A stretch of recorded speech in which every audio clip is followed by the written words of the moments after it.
Father in heaven, it's no secret at all. When you think of your children, how far they are from home. Two tender tears fall from your eyes, and your cries shake the world. Cannot bear to see you this way. Shalom Aleichem, tudo bem? Estamos começando por aqui mais uma edição do programa Me'av Leben, programa de pai para filho, um programa que não é proselitista, mas um programa feito especialmente para minha família, para os meus filhos, a Gabriela Dodani, minha primogênita, o Gabriel Kalev e a Ariela Hesed. Estamos falando sobre a Parashá HaShavua, Parashá dessa semana, Sefer, um livro Bereshit, Gênesis, Parashá Vayetze, e agora esse programa vamos falar sobre a segunda Aliyah, a segunda leitura da Torá, que vai do capítulo 29, do versículo 1, né, até o 29, capítulo 17. Baruch atah Adonai Eloheinu melech haolam asher bachar banu mikol ha'ami venat lanu et torato. Baruch atah Adonai notech haTorah. Amém ve amém. Bem, Yaakov levantou-se rapidamente ao ouvir as boas notícias e partiu em direção à terra do povo do leste. Ele viu um poço no campo, 3 rebanhos de ovelhas estavam deitados ao lado, uma vez que era desse poço que os rebanhos bebiam. A boca do poço estava coberta com uma grande pedra, fala. Então, quando todos os rebanhos juntavam-se ali, os pastores rolavam a pedra da boca do poço e davam águas às ovelhas. Tornavam a colocar a pedra na boca do poço, porque era muito pesado. E aí ele começa falando aqui: de onde vocês vieram, irmãos? Ele chama irmãos. Arai, né? Perguntou Yaakov. E disseram: nós somos de Harã. E disseram: vocês conhecem Lavão, neto de Nahor, porque Lavão era neto de Nahor. E disseram: nós o conhecemos. Ele perguntou, ele lhes disse: está bem. E eles disseram: muito bem. Interessante isso daqui, ele fala muito bem. Por que muito bem? Eis que vem vindo sua filha Rachel com um rebanho. E Yaakov então viu que o rebanho estava deitado antes do dia, né, no dia de trabalho, antes do dia do trabalho ter terminado. Olha, interessante, por isso ele disse: mas ainda é a metade do dia, não é ainda momento de juntar-se o rebanho. Por que então vocês não dão de beber ao rebanho e continuam a apacentá-lo? Aí você vê o espírito empreendedor, né, de Yaakov, como ele era um homem trabalhador. Ele olhava e dizia: peraí, mas isso não está tão certo assim, né? E acabou aconselhando já essas pessoas. Não podemos, responderam eles, até que todos os rebanhos estejam juntos. Então rolaremos a pedra da boca do poço, somente então podemos dar de beber ao rebanho. Enquanto ele ainda conversava com eles, Rachel apareceu com o rebanho de seu pai. Ela era a pastora. E Yaakov olhou para sua prima, que aqui entre parênteses, né, Rachel, filha de Lavã, irmão de sua mãe, que estava com o rebanho de Lavã, irmão de sua mãe. A Torá é muito importante, ela enfatiza aqui que era irmão, era sua prima, era realmente parente, irmão de sua mãe. Ele adiantou-se e com facilidade, demonstrando sua grande força, rolou a pedra da boca do poço, dando água para o rebanho de Lavã, irmão de sua mãe. Yaakov beijou Rachel, e ele soube profeticamente que ela não seria enterrada junto com ele. Aqui está em parênteses, está em um comentário dos nossos sábios, e chorou alto. Ele lhe disse que era o filho de Rivka, e assim parente de seu pai, e ela correu para contar ao seu pai. Porque a mãe dela já não era mais viva. E aqui conta que quando Lavã ouviu a notícia que Yaakov, o filho de sua irmã, havia chegado, ele correu para saudá-lo. E aí fala que ele o abraçou, e ele o beijou, e trouxe para sua casa. E aí, então, Yaakov contou a Lavã tudo o que tinha acontecido com ele, com relação a ele ter saído da terra, brigado com seu irmão, ter fugido, e por isso que ele chegou ali sem levar nada, para salvar a sua vida. E Lavã disse a ele, então Lavã disse para ele: como tu não tens nenhuma riqueza, entre parênteses, já vou explicar um pouco sobre isso, contigo eu deveria te mandar embora, mas tu realmente és minha própria carne, ou seja, tu és o meu parente de sangue. Por isso você pode ficar. Jacó permaneceu com ele por um mês, cuidando das ovelhas de Labão. E Labão então disse a Jacó: apenas porque tu és o meu parente próximo, querendo dar uma de justo, né? Isso significa que você deve trabalhar para mim de graça, por nada? Não, me diz quanto é que é o teu salário, o que tu deseja por pagamento. Labão tinha 2 filhas. O nome da mais velha era Leá, né? E o nome da mais nova era Rachel. Os olhos de Leá eram sensíveis, e enquanto de Rachel era bela de rosto e esbelta. Aqui termina a segunda aliá, e vamos continuar aqui falando um pouquinho mais. Agora, olha que interessante. Aqui nós vemos que depois que o homem, o verdadeiro judeu, ele se dispõe rápido a cumprir as mitzvot, ele procura cumprir rápido aquilo que o Eterno pediu dele ou ordenou dele, né? Você vê aqui Jacó se levantando rapidamente com a boa notícia que ele viu. Ele é um homem, isso é uma característica do povo judeu, se considerar cosmopolitano, ou seja, ele se dá bem em qualquer cultura, ele vai para qualquer lugar da face da terra, e ali ele é altamente adaptável, ele consegue se adaptar. E aí ele já chegou ali naquela terra e chamou de irmãos. Por que de irmãos? Seria que ele queria se assimilar, né? A assimilação? Não.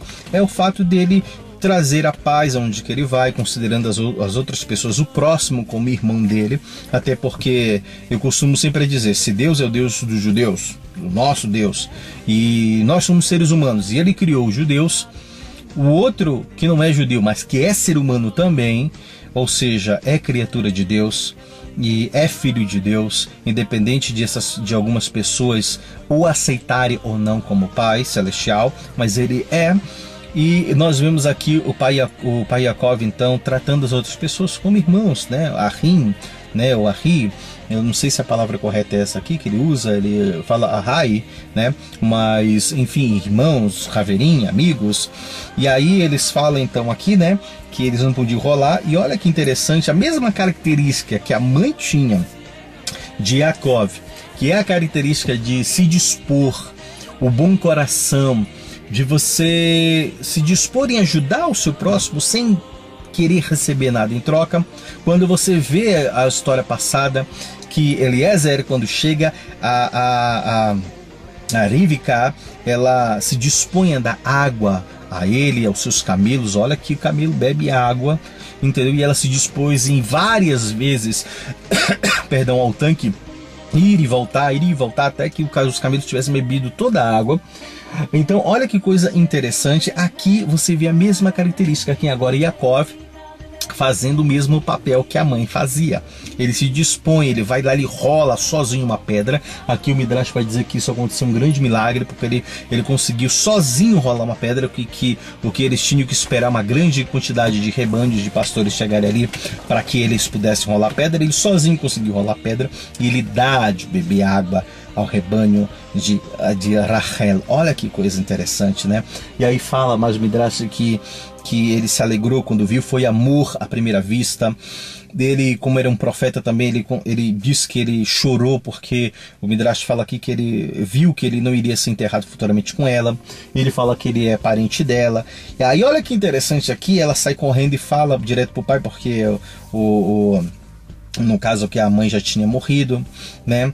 E aqui diz, o Midrash aqui vem contar que quando Labão soube que ele chegou, Labão saiu correndo para dar um abraço nele e dizer, poxa, se Eliezer, quando veio aqui buscar minha filha para casar com Yitzhak, chegou com uma comitiva imensa, pô, o filho então vai vir com muitos ouros, presentes.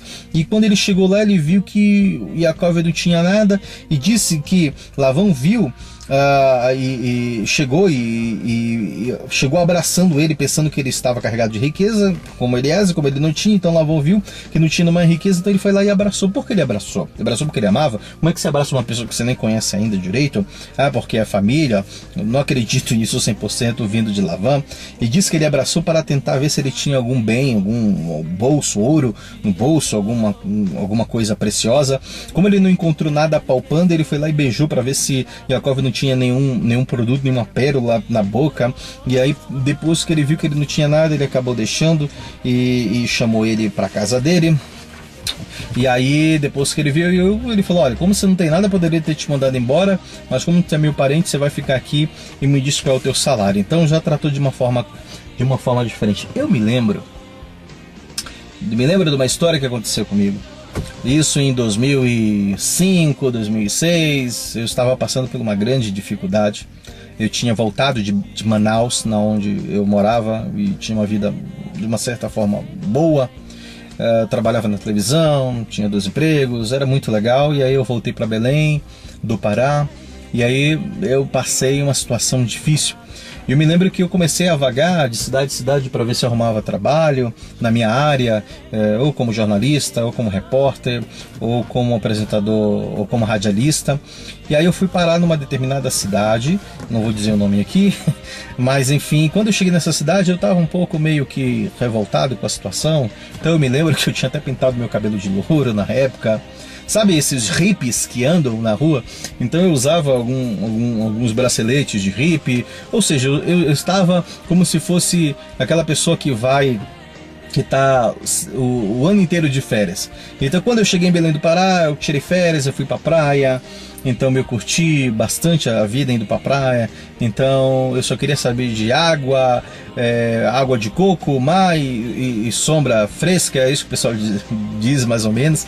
E aí eu me lembro que eu não estava basicamente bem apresentável fisicamente, né? Eu tô aparecendo esses americanos que viajam, esses hippies que viajam por aí, né? Eu tava de férias, botei a mochila na costa, aí para brincar, você é meio jovem, acabei pintando o cabelo de louro, né? Água oxigenada. Falei, vou viver um pouco a minha vida de jovem, de uma forma saudável, lógica. E aí eu me lembro que eu cheguei nessa cidade. Essa cidade é uma cidade que a princípio tinha uma cultura meio que conservadora. Qualquer pessoa que chegasse ali, que tivesse a aparência de um hippie, a aparência de alguém com cabelo pintado, cheio de pulseira no braço, mochila na costa, sandália, aquele chinelo no dedo, bermuda, camiseta regata, não era considerado uma pessoa muito boa, né? Então, ou seja, era discriminado. E eu cheguei ali na cidade, e eu me lembro que eu tinha uns parentes naquela cidade ali, e esses meus parentes não me trataram muito bem, né? Eu fui meio que discriminado por eles. Houve ali um certo discriminação. Quem é essa pessoa? Até porque eu estava maltrapilho mesmo na época, vivendo uma vida diretamente de férias. E as pessoas olharam para mim e não me deram muito crédito. Eu me lembro que eu fui procurar trabalho, não me deram. Eu tinha uns parentes lá, como eu falei, e eles, ou seja, no final das contas não me deram crédito. Aí eu vi que eu ia ficar, na realidade eu tinha chegado nessa cidade para passear, para conhecer a cidade, para tomar banho de rio e conviver e curtir um pouco as minhas férias que eu estava passando. E aí eu falei, poxa, eu gostei dessa cidade, eu vou ficar aqui. E aí eu falei, eu vou procurar rádio. Eu fui para essa rádio, para trabalhar na rádio. E eu falei, poxa, como agora eu vou trabalhar na rádio, eu vou me dedicar, eu vou ter que me preparar. Então eu descolori o cabelo, me arrumei socialmente, né? Comecei a me arrumar socialmente, eu fui trabalhar na rádio porque eu iria agora permanecer nessa cidade.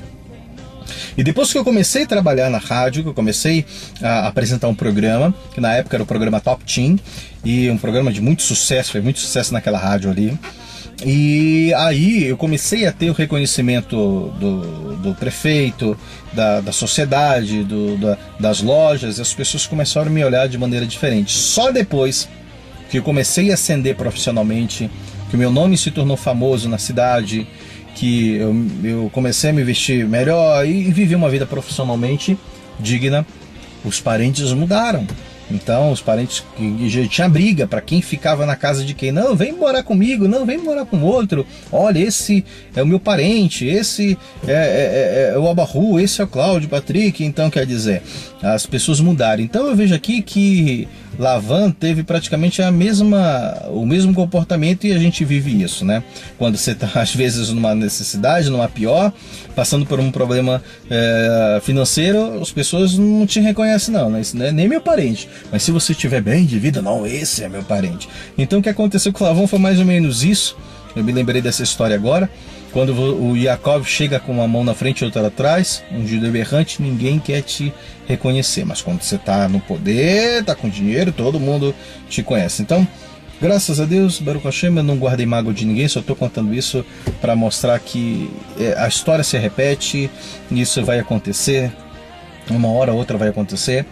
E Lavan tentou ser solidário com Yaakov porque ele tinha interesse. Como ele viu que Yaakov não tinha nada para oferecer, ele falou, então, fica aí, eu vou te pagar um saláriozinho, tá ok. Mas depois que Yaakov começa a ascender, que nós vamos ver na terceira aliá para frente, aí as coisas mudam. Não, você fica comigo, fica na minha casa, não vai embora, né? E etc. Tá bom? A gente vai terminar por aqui mais esse programinha e no próximo programa eu volto falando sobre a terceira aliá, ok? Se der tempo a quarta aliá, ok? A gente já fez a brachá do posterior, mas se não eu vou fazer aqui Baruch atah Adonai Eloheinu melech haolam asher natan lanu Torah temet v'chayolonatah betochenu Baruch atah Adonai noten haTorah amém. A gente volta no próximo programa. Shalom Aleichem Lechei Traot.